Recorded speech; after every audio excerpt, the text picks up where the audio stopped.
class shall be certified.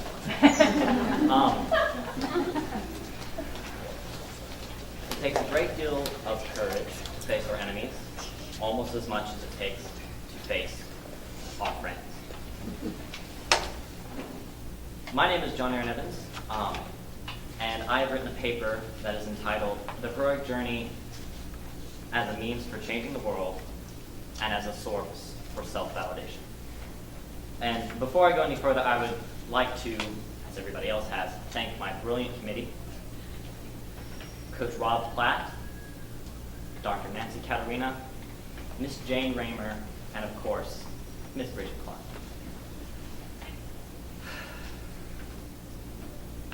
My topic used 4 books. You can feel a bit better, Harper, that you won't use 3.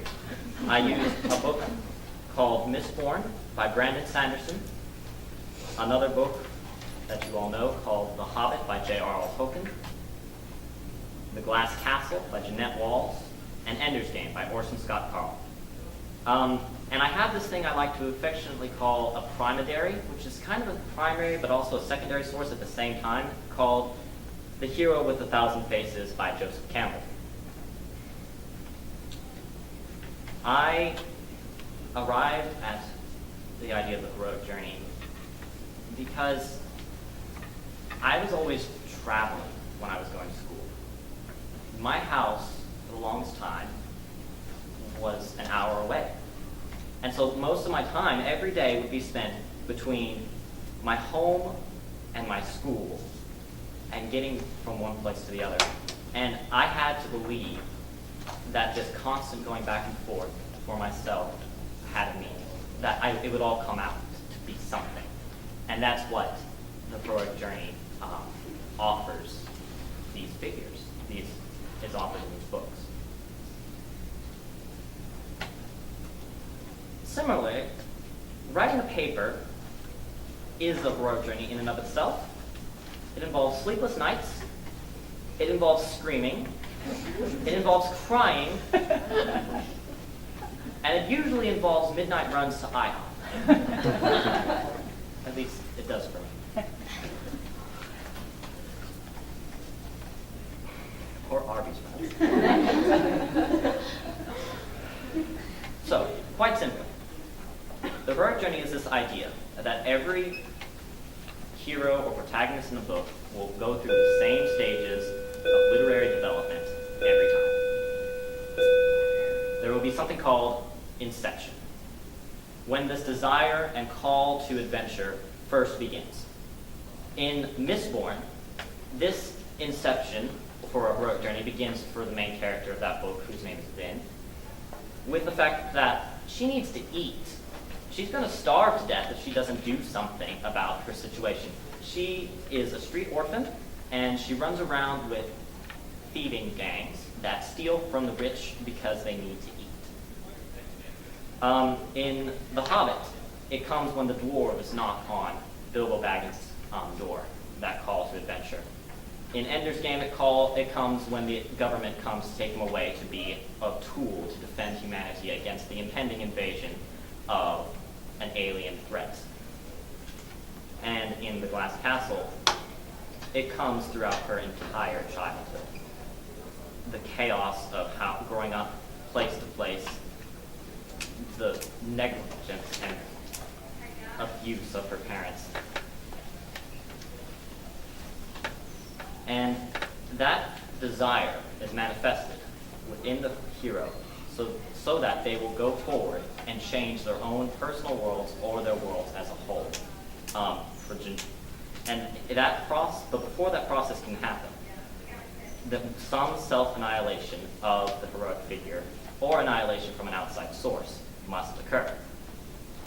This is called metempsychosis, which is the title of my second chapter, which means the crossing of a person from what they know to what they do not know, to a place where they can grow. Bilbo moves from Bag End to the wild wilderness of the misty mountains far away. In Mistborn, she moves from what she knows, which is these thieving rings and this madness, to a group of actually kind people, which makes no sense to her, because her entire life, people have stabbed her in the back and betrayed her so that they could eat. But these people look out for each other, and that makes no sense to her. In Ender's Game, he moves from this school where he is amongst all of his peers, and he's built up as this paragon of everything that embodies a brave young man, to a place where he is alone. Not physically, but Ender has to believe that nobody will ever come to his aid, otherwise he won't be able to fight off this invasion. And for Miss Jeanette Walls, it happens when her father, particularly drunk one night, comes in and beats her with a belt after back talking to her mother. She then would never, at that moment, she decided that she would never again allow someone to belittle her in that way. And similarly with Ender decided that he would not be alone. The world will know him because he will save it. And Bilbo, when he goes into the Misty Mountains, he is not going to come back the bumbling little grocer that everybody thinks he is. He's going to come back the hero that people expect him to be. And a hero becomes a hero in a moment called apotheosis. Apotheosis is a word that means the moment one becomes God, or the moment one becomes whole. Bilbo Baggins uses a ring of invisibility that he finds in the mountains to find a tiny hole in the scales of the dragon Smaug that is poisoning and destroying the land of Erebor. And with this information, he reveals to Bard, the archer, who kills this dragon, and directly from him, directly from Bilbo's intervention, this world that he lives in is saved. Ender fights off the alien invasion, and the human race gets to live on. That's good. Then finds a home for herself. She overthrows the system that has made her starve and installs a new system such that all people will have liberty. And there's no more nobles and peasants. There is equality for everyone. And for Jeanette's an interesting one, and I believe I best put it in this excerpt from my paper. The modern measurement of what is heroic is measured in the agony of breaking through personal limitations. For in that agony, a hero's spiritual growth and expansion can be seen. While normally the personal limitations of the heroic figure take some physical form, Jeanette Walls stands unique among heroic figures in two ways.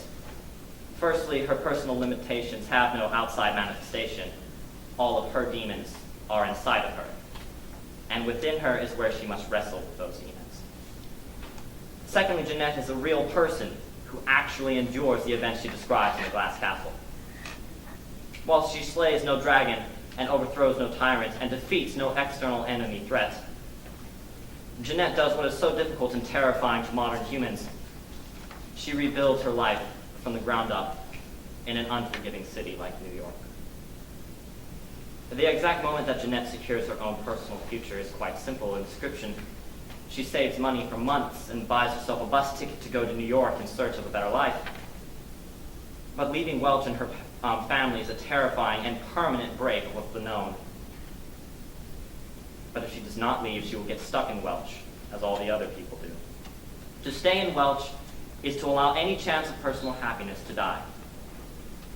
Her father drops her off at the bus station to pluck up his daughter's courage and help her face the terrors of the unknown. But she knows that she leaves against his will, because she will never be coming back, and she will never be her father's favorite girl again. There is no dragon slain when Jeanette leaves, but the permanent separation of the family when a child is forced to face the outside world is one of the most difficult and terrifying emotional acts a family or individual face.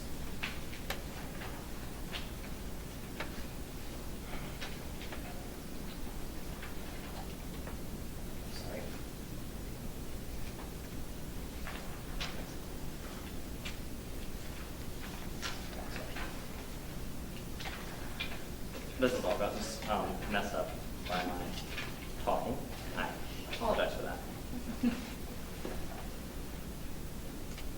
My paper exhibits this idea that heroes don't just exist in books. Heroes, well, there are 13 heroes standing before you on the front row, and one is standing here. But then they go all the way to the back of the room as well. Everyone is a heroic figure. And books and literature contain the dreams and hopes of mankind and act as a guide for how to live a better life and how to build a better world. And as a person who's about to go off to college, I need to believe that. Because if I don't believe that, I don't know what I am. Now, before I conclude, I would like to ask if there are any questions amongst the audience. I get to ask my question before your conclusion, which makes us a little different. First of all, I want to say that as one of your committee members, I think I can speak for all of us that we have enjoyed this from start to finish. It's been wonderful. You're an amazing writer, and we have enjoyed the whole process of watching you build this thesis. My question is, you have all really compelling characters, the four people, Vin and Bilbo and Ender and Jeanette. Which one was your favorite and why? My favorite was Bilbo Baggins, for the simple fact that I had a secondary source that was written by J.R.R. Tolkien that told me exactly what he meant Bilbo to represent. But furthermore, I actually understand him because he's just a guy, and he's like, oh look, there's a hole right there. Somebody can shoot an arrow and kill that dragon. And that's all that he does that is heroic, but what the consequences of that one action just carry forward immensely. And I like how simple that one act is, but yet the ramifications are huge. In parting, while heroic figures are the universe's tool to change the world, it is not society that is to guide and save the creative hero, but precisely the reverse. This is to say that ultimately the hero, everyone in this room, will reshape the old world according to his or her will. It is not for the world to dictate what actions and decisions the hero will make. Today, no meaning is in the group, none in the world. All is in the individual. There's no longer a single group of unified people that controls the fate of the world as there was a while ago. In the Cold War, for instance, the world rested on two factions, the United States and USSR. Rather, it is a confederation of all peoples that willingly accept a call to a heroic journey. Heroes exist for real people to emulate in their lifetimes. They are examples for how to live a more meaningful and complete life. Now, there is a question I want to ask you. Have you, the reader, audience, writer, and listener of so many heroic journeys today and all the days of your life, accepted or rejected the call to adventure?